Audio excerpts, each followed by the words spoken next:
Hey there, welcome to This Explainer. I'm so thrilled you're here with us. Today, we're going to dive straight into this absolutely fascinating world where the physical meets the digital. We're talking about demystifying embedded systems. We'll explore exactly how hardware and software completely, seamlessly unite to make, well, basically our entire modern world function. So if you're learning about embedded systems for the very first time, you are exactly in the right place. Okay, let's just jump right in with a super simple question. Think about a modern washing machine for a second. What actually separates a smart appliance from, just a dumb metal box with a motor spinning around? Well, the answer definitely isn't magic. It's actually the hidden, totally invisible technology running silently on the inside. It's an embedded system. And by the time we wrap up this explainer, you're going to know exactly how that invisible tech actually works. So here's our quick roadmap for today. First, we'll look at the architecture blueprint. Then, step 2, we'll go inside the brain to look at MCUs. Number 3, memory organization explained. 4 is the workflow, sense, process, respond.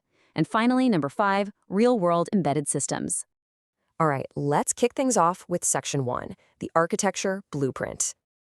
Before a single line of code is ever written, a structural plan absolutely has to exist. So what do we actually mean by architecture in this context? Well, in embedded systems, architecture is simply the structural organization of all the hardware and software components working together to perform a dedicated function. Now, I really want you to pay attention to that word dedicated, because unlike the general purpose computer or phone you're using to watch this right now, an embedded system is highly constraint driven. It's built for one very specific, incredibly reliable task. Basically, the architecture is the master blueprint that ensures predictable performance is totally locked in. To kind of ground this abstract concept, let's take a look at a real hardware board. Think of this sort of like the concrete foundation and the wooden framing of a house. This board is exactly where all the physical components interconnect. Your processor, the memory, the sensors, they all live right here.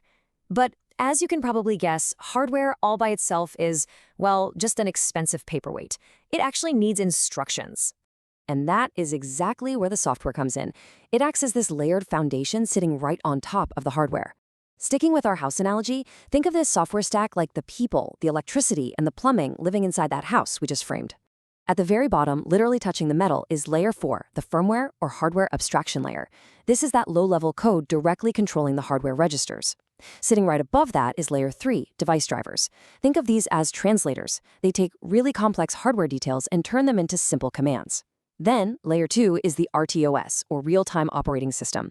This acts like an optional project manager, scheduling tasks and managing the time. And finally, sitting all the way up at the top is layer 1, the application software.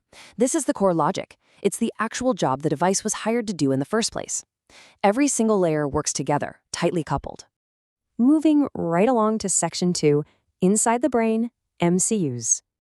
Okay, we're going to zoom into the absolute most critical part of that hardware blueprint we were just talking about, the MCU, which stands for Microcontroller Unit. Let's take a peek at its internal anatomy. A microcontroller basically, almost magically, integrates all the essential computing elements onto one single chip. So instead of having a completely separate CPU, a separate memory chip, and separate input/output chips taking up all that precious space, the MCU just packs the entire computer onto one tiny piece of silicone.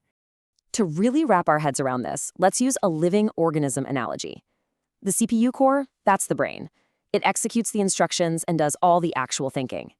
Then you have the GPIO ports. That stands for General Purpose Input-Output. And these are essentially the muscles and senses.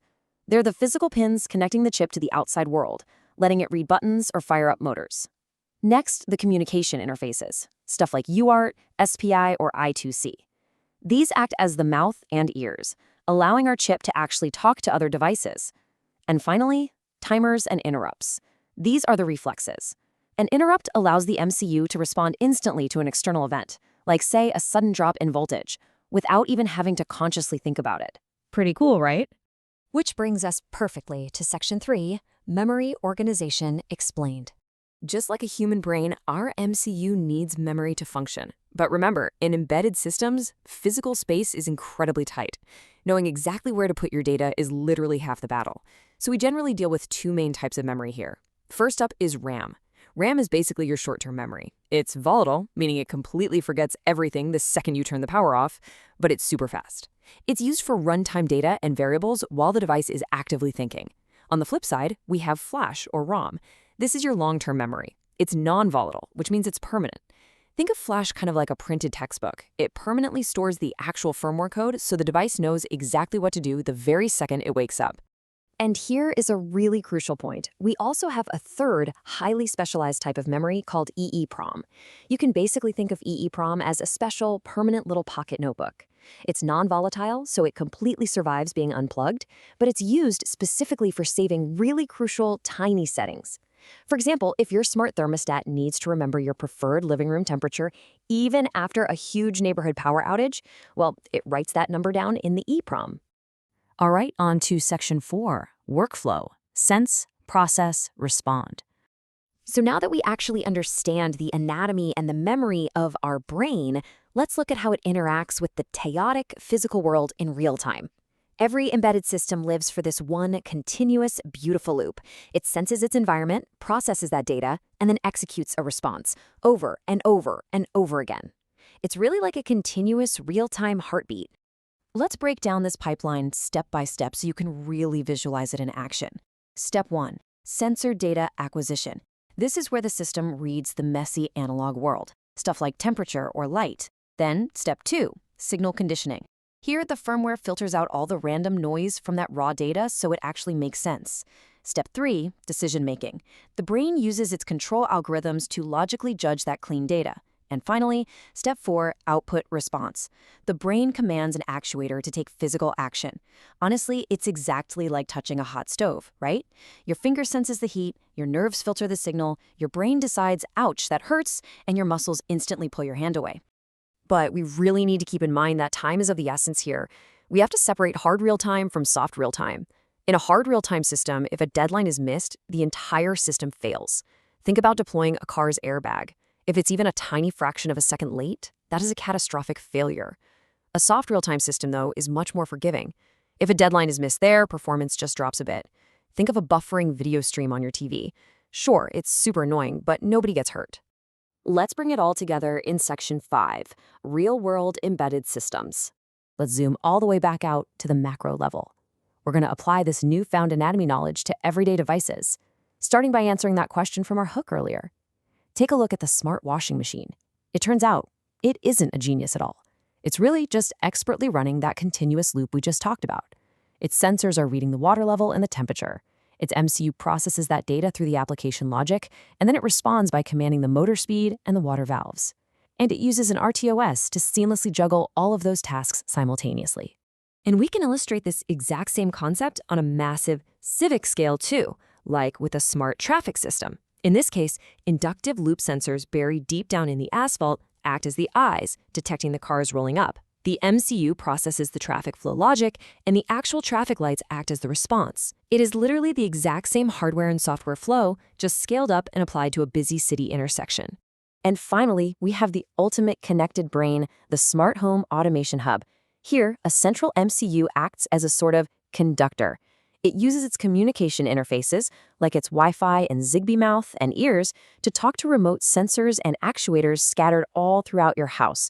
It senses a front door opening, processes the security logic, and instantly responds by turning on a hallway light or sounding an alarm.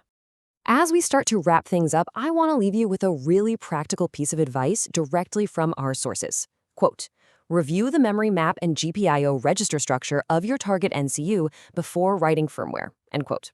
Now, why does this actually matter? Because understanding the hardware architecture, knowing exactly where your brain's memory and muscles are located, makes writing and debugging your software significantly easier. Seriously, you just can't write good software if you don't know the layout of the physical house it's living in. So we've gone from the high-level architecture blueprint all the way down to the tiny silicon brain. We navigated through the memory, the real-time processing loops, and then zoomed all the way back out to the everyday devices in our homes. You've gotten to see the invisible tech that literally runs the modern world. So the only question left for us is, now that you know the anatomy, what are you going to build next? Thank you so much for joining me on this explainer, and keep on learning.